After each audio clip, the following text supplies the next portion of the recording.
অপরূপ রূপের ভাণ্ডার আমাদের এই বাংলাদেশ, আর অপরূপ প্রাকৃতিক সম্পদে ভরপুর আমাদের এই বাংলাদেশ। তেমনি আহ, প্রকৃতির অমূল্য সম্পদ এবং অমূল্য রতন এই মাটির গভীর থেকে উঠে আসা সুপেয় পানি। কেন এই পানির কথা বলছি, এটা নিয়ে বিস্তারিত কথা বলবো না, অল্প কথাই বলবো। তার আগে একটু প্রাক বর্ণনা দিয়ে দিই। আহ, পৃথিবী সৃষ্টির সময় থেকেই তথা তৈরি হয়ে আছে। বিজ্ঞানীরা বলে পানির উৎকর্ষের মাধ্যমেই আমাদের এই পৃথিবীর সৃষ্টি হয়েছে, এবং সারা পৃথিবীতে যত পবিত্র গ্রন্থ আছে, ধর্মীয় গ্রন্থ আছে, সব কিছুতেই পানির একটা বিশাল বিশদ বর্ণনা আছে সারা পৃথিবীতেই। তো এখন এভাবে করেই পৃথিবী সৃষ্টির পর থেকে মানুষ সুপেয় পানি, কখনো ঝর্ণার পানি, মাটির গভীর তলদেশ থেকে কূপ খনন করে পানি, স্বচ্ছ পানি, সুপেয় পানি, এগুলো উত্তোলন করে মানুষ পান করত। তখন পৃথিবীর অবস্থান ধীরে ধীরে সভ্যতার নাগপাশ ছুঁয়েছে। মানুষ সভ্য হয়ে উঠছে। মানুষের মধ্যে যন্ত্রপ্রবণতা, যান্ত্রিক একটা যোগাযোগ তৈরি হওয়ার পর থেকে মানুষ আস্তে আস্তে পানিকে বোতলবন্দি করে ফেলেছে। এখন কথা হচ্ছে, বর্তমান বিশ্ব, সারা বিশ্বে এই পানির যে একটা ভ্যালু বা মূল্য, এই মূল্যটাকে প্রিজার্ভ করে একটা শক্তিতে পরিণত করবার চেষ্টা করছে সারা পৃথিবী। তারই প্রাক নমুনা হিসেবে অন্যান্য যে প্রাকৃতিক সম্পদগুলি আছে, যেমন খনিজ সম্পদ, নাম বলা যায় rare earth mineral, uranium, plutonium, তারপর আরও আরও আরও হাজার লাখো রকমের খনিজ দ্রব্য আছে যা দিয়ে পৃথিবীকে শাসন করা যায়। তেমনি পানিটাও আমাদের বিশাল শক্তি, এটা দিয়ে পৃথিবীকে শাসন করা যায়।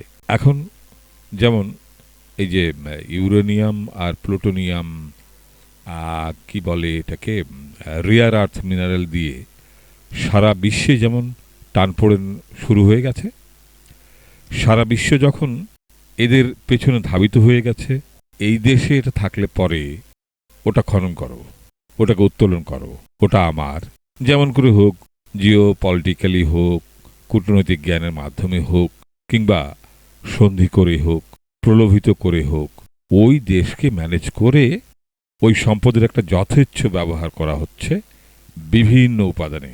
যেমন ওই যে একটু আগে বললাম রেয়ার আর্থ, আমাদের মহাকাশ যত জানা আছে না, সব চলে। ইউরেনিয়াম দিয়ে যেগুলো বানানো হয়, যা কিছু শক্তিধর জিনিস বানানো হয়, সেটা বিক্রি হয়।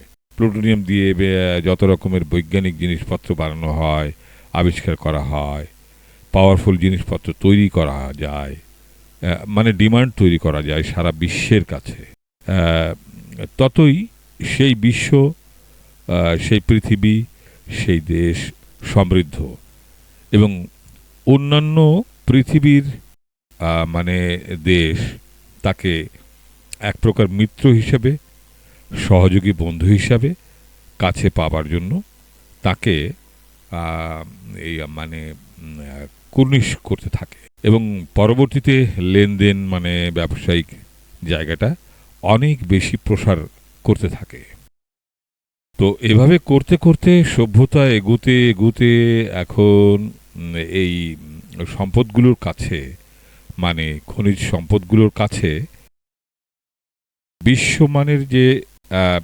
বিশ্বমানের যে অমূল্য সম্পদগুলো পাবার জন্য সারা বিশ্বই একটা একটা একটা দেশের সঙ্গে আরেকটা দেশের প্রেসারেবল অবস্থান তৈরি হচ্ছে, যেটার ফলশ্রুতিতে আমরা দেখতে পাচ্ছি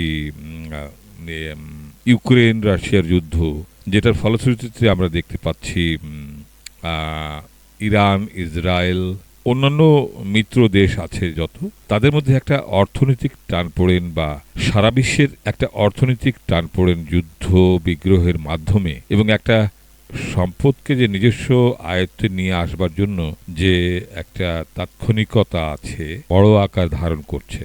তদ্রূপ আমার যেটা বলার বিষয়, এই যে মিনারেল সুপেয় পানিটা দেখছেন, তো এই যে আমার হাতের নাগালে এই পানি নিয়ে, পানির প্রবাহমানতা নিয়ে, পানির উৎস নিয়ে আগামী দিনে একটা মহাকরণ, মহারণ তৈরি হয়ে যাবে সারা পৃথিবীতে। অলরেডি আফ্রিকা সেটার ভুক্তভোগী। আফ্রিকা ভুক্তভোগী হচ্ছে এবং সেই ভুক্তভোগিতার ফলশ্রুতিতে তারা এখন পানি 7 কিলোমিটার 10 কিলোমিটার দূর থেকে কিনে নিয়ে আসতে হচ্ছে তাদের। পানি প্রিজার্ভ করা হচ্ছে, ড্যাম বসানো হচ্ছে উৎসমুখে এবং নদী প্রবাহগুলিতে ড্যাম বসানো হচ্ছে এবং পানিকে আটকিয়ে রাখা হচ্ছে। ফলশ্রুতিতে অন্যান্য দেশের উপর দিয়ে যে ওই নদীগুলো প্রবাহিত হয়, ঝর্ণা প্রবাহিত হয়, কিংবা অন্য উৎসের মাধ্যমে দিয়ে যে পানি প্রবাহিত হয়, সেই পানির তখন সংকুচিত হয়ে যায়। ফলশ্রুতিতে ড্যাম বসানো দেশের উপর অন্যান্য দেশগুলো ডিপেন্ডেবল হয়ে যাচ্ছে, আর তখনই ডিমান্ড অ্যান্ড সাপ্লাই শুরু হয়ে যাচ্ছে এবং শুরু হয়ে গেছে অলরেডি। এখন পানি অলরেডি আমরা কিনে খাই। জীবনে কখনো ভেবেছিলেন 20 বছর আগে পানি কিনে খাওয়ার কথা? আমরা এখন পানি কিনে খাই। দুষ্প্রাপ্য পানি, দুষ্প্রাপ্য এবং অনেক মূল্যবান পানি আছে। ওই পানি খেলে আপনার মনে হবে আমি এত টাকা দিয়ে পানি খেলাম। হ্যাঁ, পানি অমূল্য প্রাকৃতিক সম্পদ। আগামী পৃথিবীতে ওয়াটার ওয়ার শুরু হতে যাচ্ছে। এখন যেমন হাইপারসনিক, ক্রুজ, ব্রুজ এ সমস্ত নিয়ে মানে একটা যুদ্ধ চলছে, আগামীতে যুদ্ধ শুরু হবে পানি নিয়ে। আজকের বিষয়টা এই পানি বিষয়ক উপাদান। আমাদের দেশে এই পানির উৎস, পানির এত বেশি অবমূল্যায়ন হয় এবং এত বেশি আমরা পানিকে নেগলেক্ট করি, পানিকে প্রিজার্ভ করি না।